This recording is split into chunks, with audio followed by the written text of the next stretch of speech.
رسول خدا ابو ذر غفاری کی وزڈم کی بہت تعریف کرتے تھے.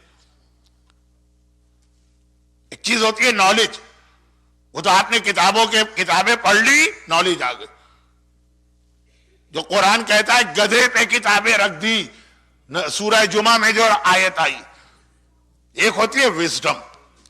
ابو ذر اس اعتبار سے دیکھیں، آج انٹرنیٹ کے اندر نالج ہے، وزڈم نہیں. فیس بک پہ نالج ہے، وزڈم نہیں. اور یہ ایک بہت اہم سبجیکٹ ہے، لیکن فی الحال شہزادی کونین والے ٹاپک کو آگے بڑھانا ہے تو ابو ذر کی وزڈم کی بہت تعریف. رسول خدا کا انتقال ہو گیا، کوئی آدمی نیا مسلمان ہوا. اب رسول تو ہے ہی نہیں دنیا میں. اہل بیت کی فیملی کو اس طریقے سے مدینے کے اندر محدود کر دیا گیا. اس نے ابو ذر کو خط لکھا کہ تم رسول خدا کے پاس پوری لائف رہے.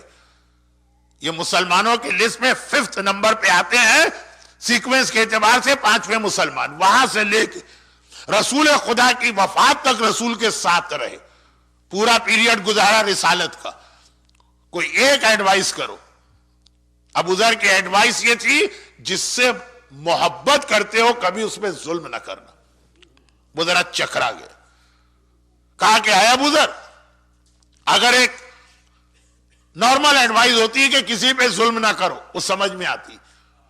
جس سے سب سے زیادہ محبت کرتے ہو، محبت کرنے والے پہ تو آدمی کبھی ظلم نہیں کرتا، اس کی وجہ سے دوسروں پہ ظلم کرتا. اپنی اولاد سے محبت ہے، اپنی بیوی سے محبت ہے، اپنے شوہر سے محبت ہے، اپنے بزنس سے محبت ہے، اپنے مکان سے محبت، جس سے محبت، اس کی وجہ سے آدمی دوسروں پہ ظلم کرتا. یہ کیا لکھ دی؟ لیکن ابو ذر، رسول خدا نے تمہیں ٹائٹل دیا لقمان و امتی. ایک لقمان بنی اسرائیل میں پہلے گزرا، ایک میری امت کا لقمان ہے، وہ ابو ذر. یقیناً اس میسج میں کوئی ایسی بات ہے جو میں نہیں سمجھ رہا ہوں. ابو ذر نے ایک مرتبہ ریپلائی دیا کہ سب سے زیادہ آدمی کس سے محبت کرتا ہے؟ اپنے آپ سے.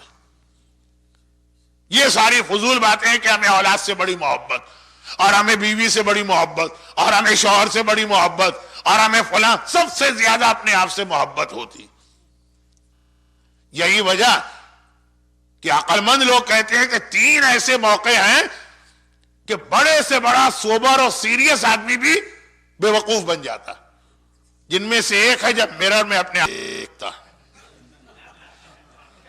بڑے سے بڑا عقلمند آدمی آئینہ جب اس کے سامنے آ جائے، آپ دیکھیں گے کہ کس طرح سے وہ اپنے آپ کو بنا رہا ہے، سنوار رہا ہے، سجا رہا. اتنا مزہ آتا اور اس طرح سے جھوم جھوم کے دیکھتا. اب پتہ نہیں اس کی انگلش کیا ہوگی، لیکن اس طرح سے کہ بڑے سے بڑا عقل مند آدمی آئینہ ہاتھ میں لے کے بے وقوف بن جاتا، کیونکہ اپنے آپ سے محبت. لیکن ابو ذر نے کہا کہ سب سے زیادہ آدمی اپنے آپ سے محبت کرتا، اپنے آپ پہ کبھی ظلم نہ کرنا. اور جس نے کوئی گناہ کیا اس نے اپنے آپ پہ ظلم کیا. یہ قرآن کی آیت. وَمَنْ يَتَعَدَّدْ حُدُودَ اللَّهِ فَقَدْ ظَلَمَ نَفْسَهُ. جس نے اللہ کے کسی ایک قانون کو توڑا اس نے اپنے آپ پہ ظلم کیا. تو زمانے کا امام سارے ظالموں سے انتقام لے گا جو کسی پہ ظلم کر رہے ہیں. لیکن اس میں وہ مومن بھی آ گیا. ایک مرد کا داڑھی شیو کر دینا، ایک عورت کا بے حجاب گھر سے نکلنا، کسی کا غیبت کرنا، کسی کا نماز قضا کرنا، کسی کا مومن کا حق کھا جانا، یہ سب خود ہمیں ظالموں کی فہرست میں شامل کر رہے ہیں. ہم اس کو کوئی نقصان نہیں پہنچا رہے، ہم اپنے آپ کو نقصان پہنچا رہے ہیں. اور اسی منزل پر زمانے کا امام ظلم، اور اس سے اپنے آپ پر ظلم، اور پھر خدا کا یہ اعلان آج جو تیسری آیت تلاوت کی کہ سَيَعْلَمُ الَّذِينَ ظَلَمُوا، ظالموں کو بہت جلد پتہ چلے گا کہ کیسے اللہ ان سے ریونج لے رہا ہے. یہ اپنی جگہ اب